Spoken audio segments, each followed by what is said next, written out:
వరలక్ష్మి మనం చూసుకుంటే మొత్తం టోటల్గా కూడా 11 రోజులు అయితే పూజలు అందుకున్నటువంటి మహా విశ్వరూప గణపతి అయితే మొత్తంగా కూడా సర్వం నిమజ్జనానికి సర్వం సిద్ధమైందనే తెలుస్తుంది. మనం చూస్తున్నాం విజువల్లో కూడా భారీ గణనాథుని మొత్తం టోటల్గా షెడ్ తొలగించిన అనంతరం 12 గంటలకు కలశ పూజ నిర్వహించారు. కలశ పూజ నిర్వహించిన తర్వాత 12 గంటలకు అయితే ఈ యొక్క మహా గణనాథుని ఈ యొక్క వెహికల్ ఏదైతే ఉంటుందో ఈ వెహికల్ మొత్తం టోటల్గా కూడా అయితే విజయవాడ నుండి తెప్పించారు. ప్రతి సంవత్సరం ఈ యొక్క వెహికల్ని ఇదే వెహికల్ని తెప్పిస్తూ ఉంటారు. ఈ వెహికల్ని మొత్తం టోటల్గా కూడా సర్వంగా సుందరంగా తీర్చిదిద్దారు. ఇక వెల్డింగ్ వర్క్స్ ఏవైతే పెండింగ్ వెల్డింగ్ వర్క్స్ ఉంటాయో విగ్రహానికి ఎక్కడ కూడా మొత్తం టోల్గా విగ్రహం కదలకుండా ఆ యొక్క పెండింగ్ వర్క్స్ నడుస్తున్నాయి.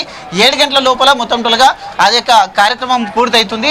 పూర్తయిన తర్వాత అయితే అక్కడ మహామంగళ అయితే పూజ ఉంటుంది. మహామంగళ పూజ అనంతరం అయితే ఈ యొక్క గణనాథుని నిమజ్జనకు తరలించడానికి కూడా అధికారులు అన్ని ఏర్పాట్లు కూడా చేసినట్టుగా తెలుస్తుంది. మనం చూసుకుంటే కనుక ఆ విజువల్లో మొత్తం టోల్గా 69 అడుగుల్లో ఉన్నటువంటి ఈ యొక్క మహా గణనాథుడు మరి కాసేపట్లో అయితే ఈ యొక్క నిమజ్జనానికి అయితే తరలి వెళ్తున్నట్టుగా కూడా తెలుస్తుంది. కాబట్టి భారీ సంఖ్యలో అయితే భక్తులు కోలాహలంగా అయితే సంతరించుకుంది. ఖైరతాబాద్ పరిసరాలు ఎక్కడ చూసినా కానీ భక్తులతో కోలాహలంగా మారినటువంటి ఆ దృశ్యాలను మనం చూస్తూ ఉన్నాం. మనతో పాటు మాట్లాడడానికి అయితే జీవన నది ఫౌండేషన్ వాళ్ళు ఉన్నారు. మాట్లాడించే ప్రయత్నం చేద్దాం. అయితే మొత్తం టోల్గా కూడా 69 అడుగుల ఎత్తున్నటువంటి మహా విగ్రహం మరి కాసేపట్లో నిమజ్జనానికి కూడా తరలి వెళ్తుంది. కాబట్టి ఏ విధంగా చూడాలి? ఇది ఒక రకంగా చూస్తే అది కొద్దిగా ఉత్సాహంగా అనిపిస్తుంది, ఇంకో రకంగా బాధ అనిపిస్తుంది. ఇంకా సంవత్సరం వరకు మళ్ళీ వినాయకుడు ఈ వినాయకుడిని చూడలేకపోతాము, ఈ వినాయకుడిని ఇదే అని చెప్పి బాధ అనిపిస్తుంది అండి. మేము జీవనది ఫౌండేషన్ నుండి మా ఆర్గనైజేషన్ అధ్యక్షురాలు ఇంటి లక్ష్మీదుర్గా గారు మేము అందరూ ఇక్కడికి వచ్చి ఇక్కడ ఏంటంటే ప్లాస్టిక్ ఎరాడికేషన్ ప్రోగ్రాము ఇక్కడ చేస్తాము. వాళ్ళకు ఏంటంటే జూట్ బ్యాగ్స్ అవి డిస్ట్రిబ్యూట్ చేస్తూ ఉంటాము 9 రోజులు. చేసిన తర్వాత లాస్ట్కి ఈరోజు బాధగా ఉంటుంది. ఈరోజు జీవనది ఫౌండేషన్ వాళ్ళు ఇది చేస్తూ ఉంటారు. థ్యాంక్స్ అమ్మ. ఎట్లా చూడాలంటారు ఈ యొక్క? మేము జీవనది ఫౌండేషన్ అండి మాది. నేను వ్యవస్థాపకురాలని.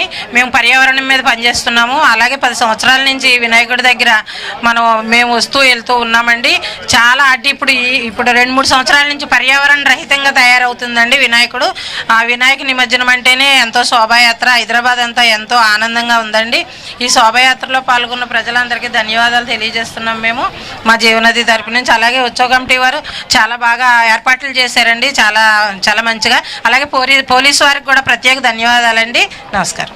అయితే మరి కాసేపట్లో అయితే ఈ యొక్క వినాయకుడు అయితే మొత్తం టోల్గా కూడా అయితే నిమజ్జనానికి బయలుదేరుతున్నటువంటి సిచ్యువేషన్ మనం చూస్తూ ఉన్నాం. మొత్తం టోల్గా ఎక్కడ చూసినా కానీ వినాయక నిమజ్జనం మొత్తం టోల్గా సర్వం సిద్ధం అయిందనే తెలుస్తుంది.